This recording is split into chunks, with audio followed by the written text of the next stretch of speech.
Hi, my name is Benjamin Roman, co-creator of the Cryptics with Steve Niles. The artist and I guess co-writer on this series, the comic book.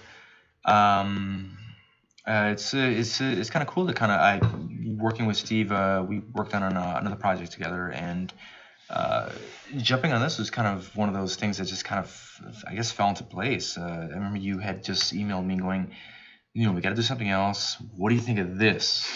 And then I think the first thing I sent you was just was a version of a bunch of kid zombies, and you were like, "This is what I was thinking." Yeah. You're like, what about let's just do like kid monsters, or what do you think of like a big, a kid version of like the Wolfman, or all the classics, just all the classic, and which was cool. It's like. Jumping off the other project, it was like, wow, this is kind of neat to do, because I know you haven't done anything like this. So I haven't had a chance. I've been. Which again was a surprise to kind of see, to see that you enjoy doing all that, the classic Sunday strip kind of stuff, or the toony stuff. So it was a nice surprise. Yeah. And it's been worked out cool really working well on the Cryptics. And it was just creating it was such a fun process, because I would say something like, because I remember the moment it nailed it for me was when you did the Seaboy. Yeah, you're a big fan of Seaboy. Oh my god! Yeah. As soon as I saw that helmet with like the halfway thing, and then you went up giving him his little seahorse. Yeah. Trigger's great. Yeah. I was just, this is perfect. Yeah, it's just kind of like meshed. It was really cool. Yeah. I mean, it was surprisingly, it was really easy. It was just kind of like, hey, and check we were this just out. doing it. We didn't have a publisher. Yeah, we didn't know where it was going to be. It was going to be in a magazine at first, and then it was going to be, we were just going to try to sell them off as syndicated. We didn't know what we were doing. We were just doing it because we were enjoying it. It was a match made in heaven. Yeah, a ghoulish. Exactly. Exactly. The characters in the Cryptics, I mean, that was sort of the first thing we tackled, was how we're going to design these characters. I'm not sure, but I think Drac was the first. Yeah. Was he the first design? I think it was he came pretty easy, if I remember. Yeah, I mean, you can't have the kid monsters without the kid, kid Dracula. Kid vampire, yeah. Kid vampire. And I just love, he's such a smart ass, and he's got that little Eddie Munster schoolboy whatever it is, like never changes. And he must be like 50 versions of the outfit, in his closet. But Drac is sort of kind of the opposite of what you expect. He's probably the most outspoken. Yeah.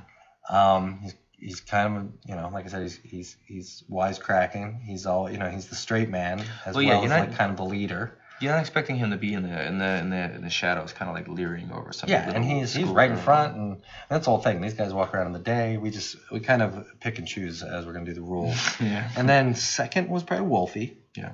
Because he was we were like, okay, I'll werewolf in the 3rd grade, or the 4th grade. Mm-hmm. So he was very fun to do, and he's just fun because werewolves are such great characters to make fun of. But Seaboy was one because we knew we wanted some kind of sea creature, some kind of monster, some kind of sewer dweller, something to represent that whole thing.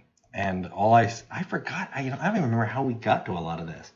It was definitely just a lot of like you were like, hey, what do you think? You just would email me with hey, what do you think about this? Yeah, what about this creature? I just whip something up, and you're like, this is cool. This worked. I love this. When you gave Seaboy the bubble, the helmet with a little water in there, I'm sold. Seaboy is a lot of people like Seaboy. Maybe there's something to him. It's like maybe he needs his own series or something. The Seaboy, the Seaboy Chronicles or something. It's an underwater adventure. Yeah, with him and Trigger. Him and Cleekly.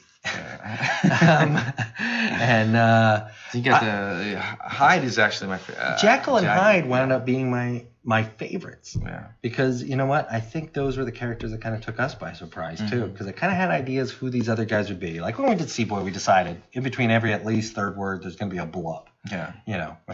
Which is just no matter what he says is hard to read and kind of hilarious. Yeah.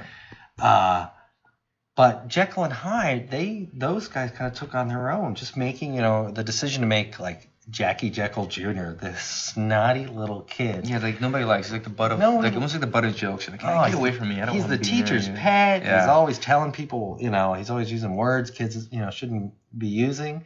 And then on the other side, when he takes his formula, he turns into Hyde, who's just a big, lovable Hulk. Yeah, An idiot. Yeah. But he's an idiot.